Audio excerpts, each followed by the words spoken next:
रतन टाटा का जीवन संघर्ष, मेहनत, नेतृत्व और समाज सेवा की प्रेरणादायक कहानी है।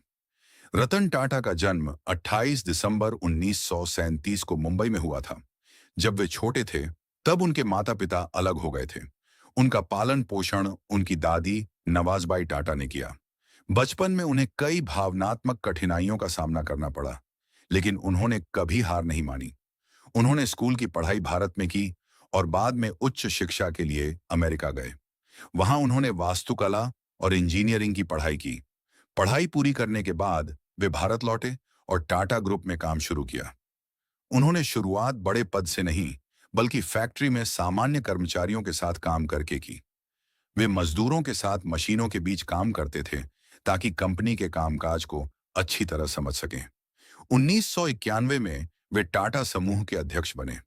उस समय कई लोगों को संदेह था कि वे इतनी बड़ी जिम्मेदारी संभाल पाएंगे या नहीं, लेकिन उन्होंने अपनी दूरदर्शिता और मेहनत से कंपनी को नई ऊंचाइयों तक पहुंचाया। उनके नेतृत्व में टाटा समूह ने कई बड़ी कंपनियों का अधिग्रहण किया और दुनिया भर में अपनी पहचान बनाई। रतन टाटा का एक बड़ा सपना था कि भारत के आम परिवारों के पास भी कार हो। इसी सोच से टाटा नानो का निर्माण हुआ। हालांकि यह परियोजना व्यावसायिक रूप से बहुत सफल नहीं रही, लेकिन यह उनके आम लोगों के प्रति सोच और संवेदनशीलता को दर्शाती है।